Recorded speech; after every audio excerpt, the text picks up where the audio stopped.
N V news, ray of positive. नमस्कार, मैं हूं आनंद मिश्रा और आप देखना शुरू कर चुके हैं एनवी न्यूज़। इस वक्त हम कई युवा साथियों से उनके विचार जानने की कोशिश कर रहे हैं। विचार गांव में हो रहे चुनाव को लेकर, देश की राजनीति को लेकर और युवाओं के लिए सबसे ज़्यादा ज़रूरी बेरोजगारी को लेकर। ऐसे ही एक युवा साथी एक बार फिर से हमारे साथ जुड़ रहे हैं। इनसे चर्चा करेंगे इन्हीं तीन विषयों को लेकर और उनसे उनके विचार जानने की कोशिश करेंगे। क्या नाम है आपका? मेरा नाम रमन सिंह है। आपका एनवी न्यूज़ में सबसे पहले तो बहुत बहुत स्वागत। कहाँ से बिलोंग करते हैं आप? हम ग्राम पालीखेड़ा मजरे मोहार से बिलोंग करते हैं। ठीक है, हमारे साथ जो युवा साथी हैं इनसे हम सबसे पहला सवाल यही जानने की कोशिश करेंगे। सबसे पहले में ये बताइए कि जो गांव में चुनाव प्रक्रिया इस समय आप देख रहे होंगे, शोर चल रहा है हर तरफ, ग्राम पंचायत के चुनाव के भी शोर चल रहे हैं। आगामी 26 अप्रैल को वोटिंग होनी है प्रधानी के लिए भी। ऐसे में आपने कई पंचवर्षीय में कई प्रधानों के कार्यकाल को भी देखा होगा। गाँव में जो चुनाव प्रक्रिया है, जिस तरीके से मतदाता अपने उम्मीदवार का चयन कर रहा है, उस प्रक्रिया पर आपकी क्या राय है? किस तरीके की चुनाव प्रक्रिया से मतदाता जो है अपने उम्मीदवार का चयन करता है? यहाँ पर तो ये हाल है कि जो ग्राम प्रधान का चुनाव लड़ते हैं वो पूरी तरीके से वोट खरीदना चाहते हैं। खरीदना इन द सेंस कहते हैं, जैसे यहाँ अल्कोहल का बहुत ज़्यादा इस्तेमाल होता है। अपने यहाँ लोग भंडारा टाइप करवाते हैं, आइए खाना खाइए, दारू पिए और जाइए, वोट हम ही को दीजिए। फिर दूसरी बात, लोग पैसे में भी वोट खरीदते हैं। पैसे में 1000, 2000, 3000 रेट चलता है जैसे जैसे। और इसके बाद फिर तीसरी बात ये आती है कि लोगों की मानसिकता भी बहुत चेंजेस। लोग सबसे ज़्यादा जातिवाद को देखते हैं। जातिवाद इन द सेंस कि जैसे जो बड़े लोग हैं, जो अपर कास्ट के लोग हैं, वो नीचे कास्ट लोग को प्रधान बनना ही नहीं चाहते हैं, जबकि लोग हो सकता है डिज़र्व ज़्यादा अच्छा करते हैं निचले कास्ट के लोग। जैसे अभी हमारे यहाँ क्या हुआ कि ओबीसी सीट आई, इसके बाद क्या कहते हैं, जो भी सुप्रीम कोर्ट गया और उसके बाद चेंज हुआ, फिर से जनरल, शायद फीमेल सीट आ गई जनरल से, तो फिर से चेंज हुआ। तो ऐसे ही वोट खरीदे जाते हैं और ऐसे ही लोग वोट डालते हैं। तो कहने का मतलब ये कि गांव में जो चुनाव की प्रक्रिया है वो बहुत ही निचले स्तर पर है।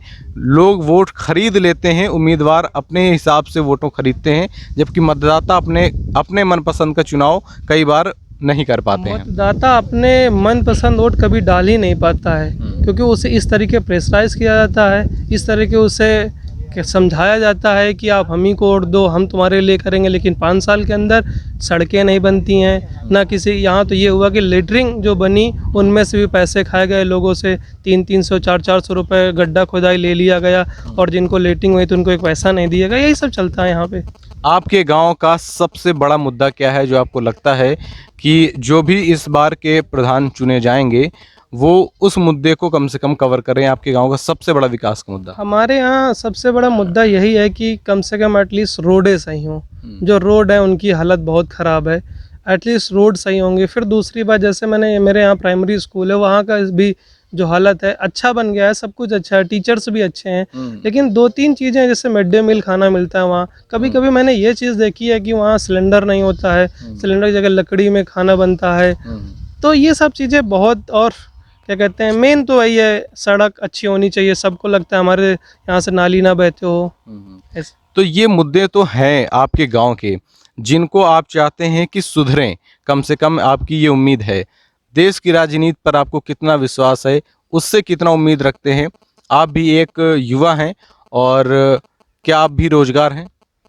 नहीं, बेरोजगार हैं हम तो। क्या करते हैं आप? पढ़ाई करते हैं। यानी कि तैयारी कर रहे हैं आप? कितने साल से तैयारी कर रहे हैं? 7 साल।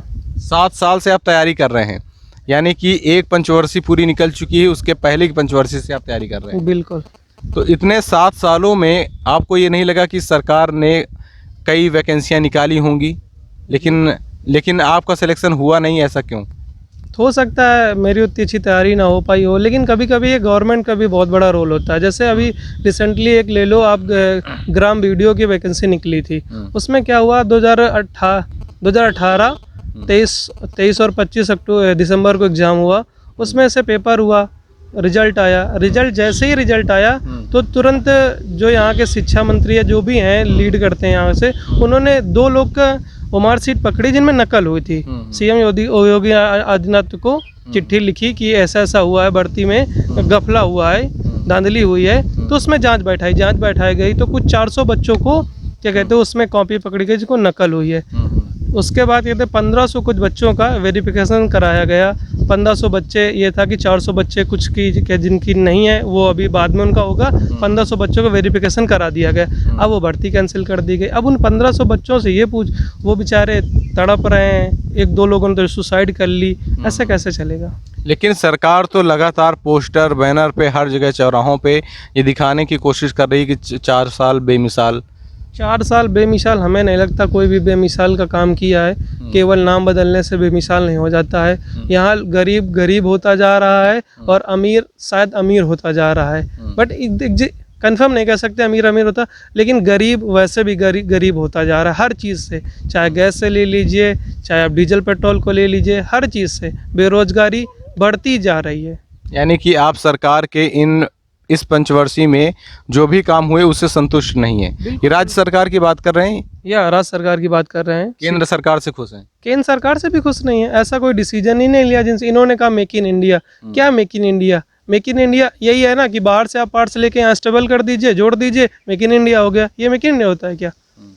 यहाँ मेक इन इंडिया का मतलब यहाँ बने और यहीं पे चले तो मेक इन इंडिया हुआ।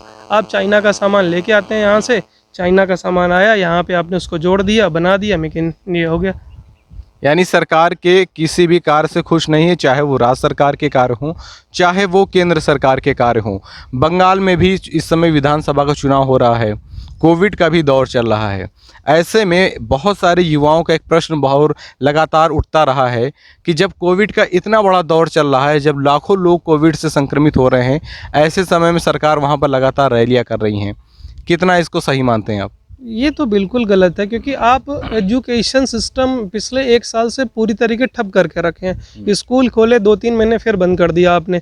बच्चों का भविष्य बर्बाद हो रहा है। आपको पढ़ाई में केवल कोरोना दिख रहा है। आप चुनाव करवा रहे हैं, रैलियाँ करवा रहे हैं, रैलियों में हजारों लाखों की भीड़ आ रही है, तब नहीं है। वहाँ कोई मास्क नहीं है, कोई सोशल डिस्टेंसिंग नहीं है। आप बच्चों के भविष्य के लिए पढ़ाई नहीं है। आप देखिए रेलवे का एग्ज़ाम, रेलवे 2019 में फॉर्म भरा गया था, अभी एग्ज़ाम होने वाले थे, एग्ज़ाम बढ़ गए और आप वहाँ आराम से चुनाव करवा रहे हैं। ड्यू टू कोरोना रीज़न दे रहे हैं, लेकिन कोरोना की वजह से आप चुनाव करवा रहे हैं वहाँ पे।